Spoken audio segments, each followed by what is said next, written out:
Halo pemirsa, selamat bergabung di iTalk. Inilah sebuah perbincangan mendalam membahas tentang pemikiran dan pandangan seorang tokoh guna mengetahui persoalan yang tengah menjadi pusaran pemberitaan.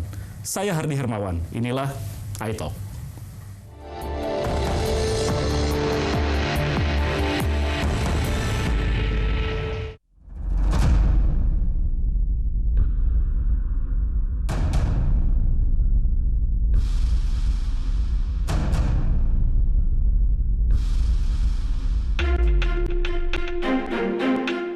Pembelian lahan rumah sakit sumber waras oleh pemerintah daerah DKI Jakarta menuai kontroversi.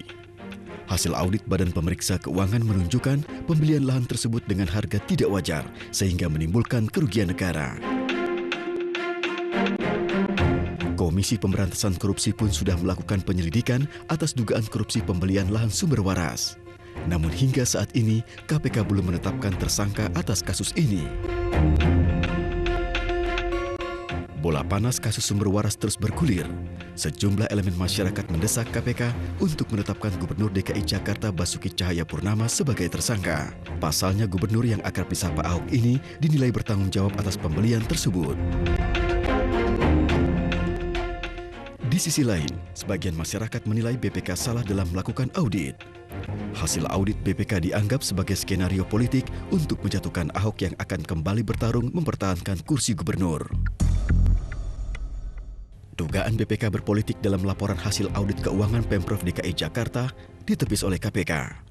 Juru bicara KPK Yuyu Adriati menyatakan KPK percaya atas hasil audit yang dikeluarkan lembaga pemerintahan ini. Teka-teki KPK dalam penyelidikan kasus pembelian lahan sumber waras ini harus segera terjawab, agar bola panas kisruh ini tidak bergulir liar. Namun jangan pula kepercayaan dan integritas KPK menjadi hilang.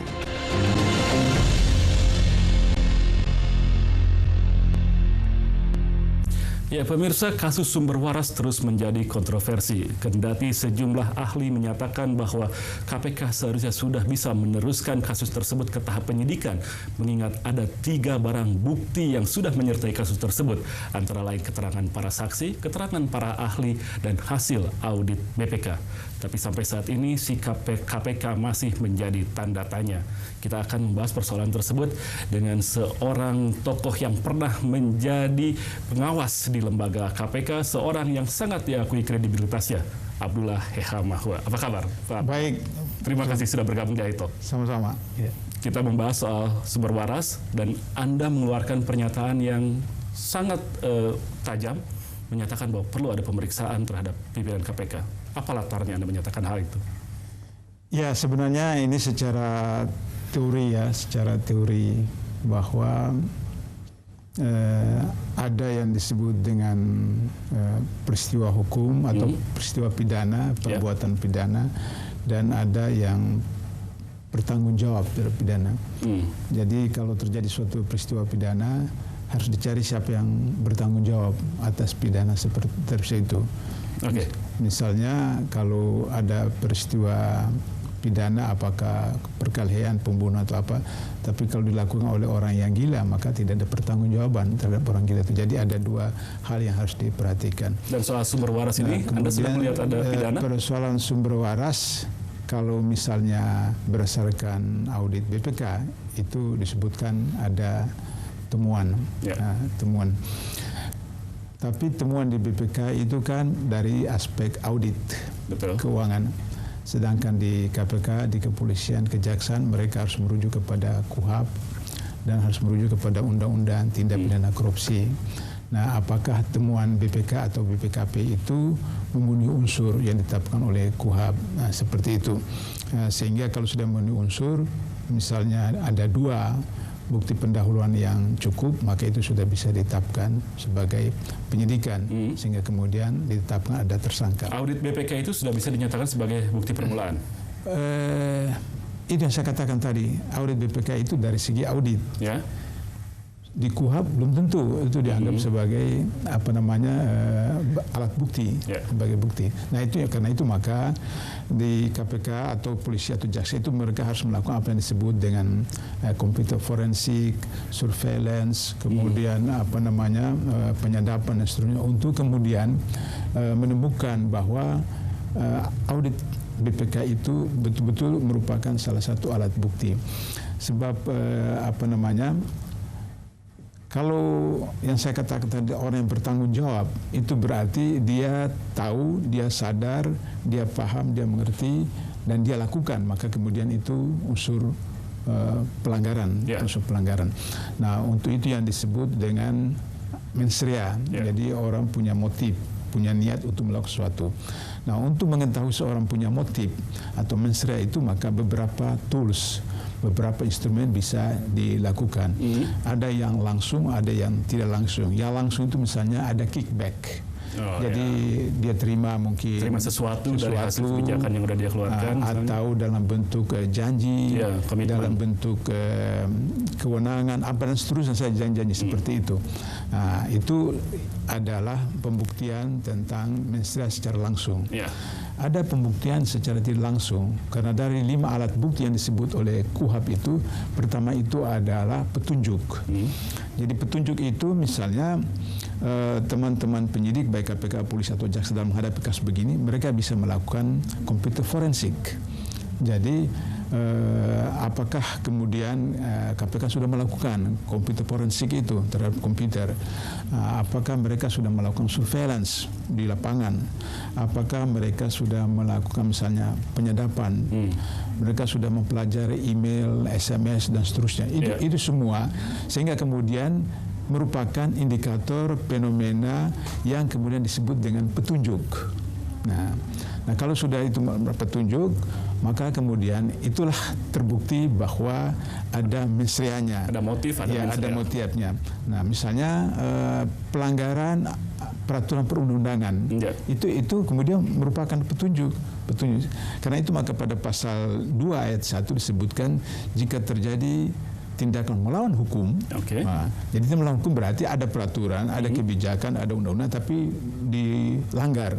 Berarti itu sudah peristiwa tindakan melawan hukum yang kemudian merugikan keuangan negara atau perekonomian negara yang mendatangkan keuntungan bagi diri pribadi, orang lain atau korporasi, itu sudah korupsi. Nah, begitu juga di pasal 3 jika terjadi penyalahgunaan jabatan, wewenang, kesempatan yang dapat merugikan keuangan negara, perekonomian negara, maka itu juga kemudian apakah perlu selama seperti sekarang ini untuk mencari apa yang tadi? Kalau kali itu saya akui memang lama, sebab saya ingat tahun 2006 itu ada seorang gubernur, itu lebih setahun prosesnya baru ditemukan. Berbeda dengan TOT. Kalau TOT itu langsung hanya waktu 24 jam. Tapi kenapa kemudian Pak Abdullah sempat meminta agar dia dilakukan pemeriksaan terhadap? Karena saya baca di medsos kemudian penjelasan dari orang BPK dan seterusnya bahwa audit BPK itu sudah ditemukan. Betul. Nah, jadi waktu itu saya jelaskan SOP ada di KPK secara prosedural, yaitu kalau misalnya penyelidik, jadi di KPK itu dimulai dengan apa yang disebut dengan pull bucket, pengumpulan bahan keterangan. Jadi ada laporan masuk, maka kemudian dilakukan pengumpulan bahan keterangan. Nah, itu bukan pro justisia. Nah, itu biasanya surveillance, jadi tidak diketahui oleh masyarakat. Kemudian ditemukan bahwa itu sudah ada petunjuk, maka bisa masuk kepada domain penyelidikan. Nah, sampai kepada penyelidikan, diproses, dikaji ulang, lakukan lagi surveillance dan seterusnya. Kemudian mereka akan gelar perkara di internal KPK, internal penyelidikan, kemudian sudah sampai kepada tingkat direktur, kemudian tempat deputi, kemudian sampai kepada pimpinan. Ternyata bahwa sudah ada cukup 2 alat bukti ketika masih penyelidikan itu, maka kemudian sampai tingkat direktorat, tingkat deputi kepada pimpinan, maka kemudian pimpinan menetapkan harusnya jadi penyidikan tersangka. Nah, kalau ternyata misalnya bukti-bukti permulaan itu apa saja, apakah itu petunjuk, apakah itu surat, apakah itu saksi, apakah itu ahli, itu maka kemudian penyelidik atau penyidik mengaburkan atau menutupi atau menyengaja untuk tidak diproses, maka itu yang saya katakan bahwa pengawasan internal bisa memeriksa dia. Harus sudah dimulai di situ. Jadi kalau ada tapi ketika kemarin Pak Abdullah menyatakan perlu seperti itu, apakah memang tanda-tanda bahwa ya, karena saya penyelidik itu melakukan pengaburan sudah terlihat? Nah, itu yang saya katakan bahwa kalau berdasarkan betul yang dikemukakan oleh audit BPK itu bahwa ada temuan begitu, terus kemudian disebutkan ada terang benderang seperti begitu, maka itu saya katakan penyimpangannya di mana? Di proses pegawai atau di pimpinan. Kalau penyimpangan itu di pegawai, maka menurut SOP, menurut kode etik, maka pengawasan internal harus memeriksa pegawai bersangkutan dengan memo dinas dari deputinya. Tapi kalau ternyata misalnya penyidik itu mengikuti proses, terus sampai kepada di pimpinan, dan kemudian ternyata di pimpinan itu hambatannya ada di sana, maka kemudian pengawas internal bisa mengusulkan untuk memeriksa pimpinan. Nah, untuk memeriksa pimpinan itu maka harus dibentuk komite etik. Nah, komite etik itu terdiri dari pimpinan yang tidak bermasalah dan orang dari luar untuk memeriksa itu. Itu yang saya sebutkan tentang proses yang ada di KPK kalau terjadi penyimpangan. Ketika Anda mendorong atau mengusulkan adanya pemeriksaan itu tadi, Anda melihat sebetulnya ada di mana problem ini? Apakah di pimpinan atau di pegawai? Saya karena sudah tinggalkan KPK sudah 3 tahun. Tapi informasi tentu saja kan terus menerus Anda terima. Jadi saya sampai pada satu hipotesis ya bahwa ini mungkin pimpinan baru yang baru 6 bulan, 6 bulan lah, masih transisi, mereka harus menyesuaikan diri dan tidak ada orang lama. Di 5 orang itu kan tidak ada orang lama, tidak ada orang lama. Nah, itu yang dulu saya katakan kenapa tidak ada orang lama KPK yang terpilih sehingga kemudian menjadi mediator untuk membutuhkan. Semata-mata karena mereka orang baru, kemudian sistem transisi mereka kebingungan. Kedua, kemudian direktur penyidikan itu juga orang baru, deputi penyidikan juga orang baru. Jadi menurut Anda apakah cukup rumit sumber waras ini? Sebab itu yang saya katakan tadi, kalau misalnya tidak ditemukan orang yang bertanggung jawab, maka itu repot. Itu yang saya katakan tadi bahwa apakah teman-teman di KPK sudah melakukan komputer forensik? Apakah mereka sudah melakukan tapi kan SOP-nya pasti mereka lakukan dong, Pak, sampai mereka memeriksa saksi-saksi dan lain sebagainya. Ya, kalau panggil saksi-saksi itu kan tidak termasuk komputer forensik. Sehingga itu yang saya katakan, apakah itu dilakukan? Kalau dilakukan, lantas kemudian tidak ditemukan, ya itu declare saja.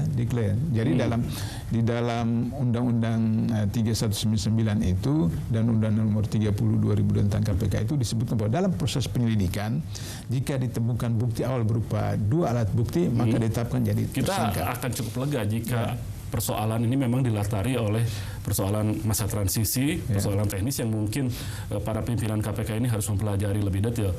Tapi kalau alasannya ternyata hal-hal lain, politis misalnya, kalau itu maka kemudian akan terbuka, akan terungkap, dan itu yang saya katakan. Kalau itu terjadi, pernyataan saya yang lalu, kalau itu terjadi maka pengawas internal harus melakukan pemeriksaan. Komite pimpinan untuk membentuk komite etik. Sehingga komite etik yang akan memeriksa. Dan ketika Pak Abdullah sudah menyuarakan itu, sepertinya hal itu menjadi urgent untuk segera dilakukan. Orang seperti Bapak kan ketika bicara mungkin tidak akan sembarangan juga. Iya, tapi terserah kepada pimpinan kan, sebab yang membentuk komite itu juga pimpinan. Pimpinan. Nah, apakah pimpinan kemudian mau melakukan itu? Sebab dulu saya ingat ketika ada kasus Pak Chandra, reaksi dari luar biasa karena Pak Chandra bertemu dengan seorang penyelenggara negara. Akhirnya kemudian rapat pimpinan dengan Pak Nasihat, kemudian kita putuskan bahwa dibentuk komite etik karena undang-undang KPK mengatakan bahwa KPK itu adalah lembaga negara yang independen yang bertanggung jawab langsung kepada masyarakat. Baik, kita akan lanjutkan lagi perbincangan mengenai kasus sumber waras dan teka-teki yang kita lihat dari sikap KPK belakangan, tapi setelah pariwara berikut Pak Abdullah. Dan pemirsa jangan kemana-mana, kami akan segera kembali masih membahas tentang sumber waras dan teka-teki seputar KPK. Sesaat lagi.